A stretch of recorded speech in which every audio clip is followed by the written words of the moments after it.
নমস্কাৰ, আজি হৈছে 1 ছেপ্টেম্বৰ। এনি নিউজ 24 সকলো দৰ্শকৰ বাবে লৈ আহিছো এটা ব্ৰেকিং নিউজ। আজি সন্ধিয়াৰ বহুকেইটা বাতৰি। ৰাতিৰ ভিতৰত মই পদত্যাগ কৰিম, মুখ্যমন্ত্ৰীৰ চকী এৰিবলৈ সাজু হিমন্ত বিশ্ব শৰ্মা।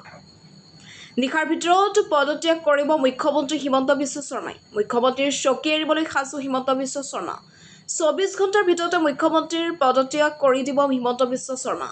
প্ৰত্যাহ্বান জনালে মুখ্যমন্ত্ৰী হিমন্ত বিশ্ব শৰ্মাই। কংগ্ৰেছ শাসিত কোনখন ৰাজ্যই ঋণ লোৱা নাই, মোক লিষ্ট দিয়ক। সাংবাদিকে আনি দিয়ক মোক লিষ্টখন।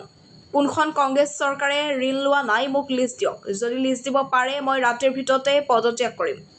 ঘোষণা মুখ্যমন্ত্ৰী হিমন্ত বিশ্ব শৰ্মাৰ। মুখ্যমন্ত্ৰীৰ চকী এৰিবলৈ সাজু হিমন্ত বিশ্ব শৰ্মা। 24 ঘণ্টাৰ ভিতৰতে মুখ্যমন্ত্ৰীৰ পদত্যাগ কৰি দিব হিমন্ত বিশ্ব শৰ্মা। পৰৱৰ্তী খবৰ, ভাৰতক ভাল পোৱা মুছলমান আমাৰ লগত বৰাকত থাকি বাংলাদেশৰ ৰেডিঅ' শুনিলে নহ'ব। ভাৰতত থাকি বাংলাদেশক ভাল পালে নহ'ব মুছলমানে। ভাৰতক ভাল পোৱা মুছলমান সদায় আমাৰ লগত। ভাৰতক নিজৰ বুলি ভবা মুছলমান আমাৰ লগত আছে। ভাৰতত থাকিলে ভাৰতৰ সংস্কৃতি ভাল পাব লাগিব। ভাৰতৰ সংস্কৃতি, ভাৰতৰ আইন মানিব লাগিব ভাৰতীয় মুছলমানে। বৰাকত থাকি বাংলাদেশৰ ৰেডিঅ' শুনিলে নহ'ব। ভাৰতত থাকিলে ভাৰতৰ ৰেডিঅ' শুনিব লাগিব। ভাৰতীয় মুছলমানলৈ স্পষ্ট বাৰ্তা মুখ্যমন্ত্ৰী হিমন্ত বিশ্ব শৰ্মাৰ। ভাৰতত থাকি বাংলাদেশক ভাল পালে নহ'ব মুছলমানে। ভাৰতক ভাল পোৱা মুছলমান সদায় আমাৰ লগত। পৰৱৰ্তী খবৰ, সমগ্ৰ বৰাকত চলিব উচ্ছেদ, মুখ্যমন্ত্ৰীৰ ঘোষণা। অসমক বাংলাদেশী মুক্ত কৰিবই লাগিব। সমগ্ৰ বৰাকত চলিব চৰকাৰৰ উচ্ছেদ। পাথাৰকান্দিত শীঘ্ৰেই চলিব লাইভ উচ্ছেদ। ব্ৰহ্মপুত্ৰৰ পাছত এইবাৰ বৰাক উপত্যকাত চলিব বৃহৎ উচ্ছেদ। অসমত কোনো বেদখলকাৰীক ৰেহাই দিয়া নহ'ব। বৰাকৰ বেদখলকৃত ভূমিৰ তালিকা প্ৰস্তুত কৰিছে চৰকাৰে। মুখ্যমন্ত্ৰীৰ ডাঙৰ মন্তব্য। পৰৱৰ্তী সময়, ডি ভোটাৰ থকা সকলো মানুহ ভাৰতীয়। বিজেপি থকালৈকে কোনো হিন্দু বঙালীক হাৰাশাস্তি কৰিব নোৱাৰিব।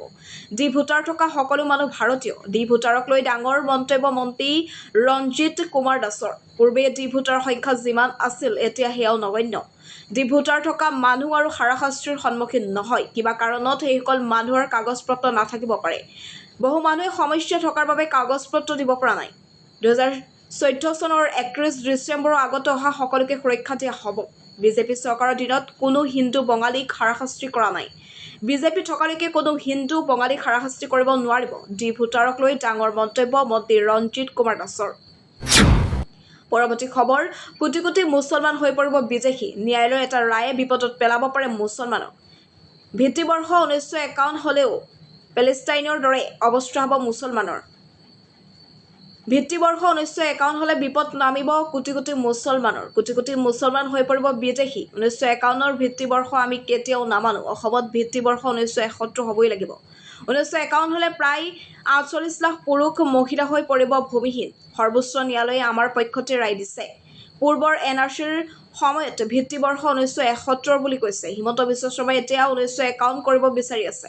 কিন্তু কোনো কাৰণতে ভিত্তিবৰ্ষ সলনি কৰিব নোৱাৰে।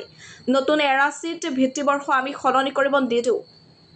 ইনশাল্লাহ ভিত্তিবৰ্ষ 1971 হৈ আছিল, আছে আৰু থাকিব। অসমৰ মুছলমানক লৈ আশ্ৰাত মাদানীৰ বিস্ফোৰণ। ভিত্তিবৰ্ষ 1951 হ'লেই পেলেষ্টাইনৰ দৰে অৱস্থা হ'ব মুছলমানৰ। ভিত্তিবৰ্ষ 1951 হ'লে বিপদ নামিব কোটি কোটি মুছলমানৰ। ভিত্তিবৰ্ষ 1951 হ'লেই পেলেষ্টাইনৰ দৰে অৱস্থা হ'ব মুছলমানৰ। News desk report, any news 24।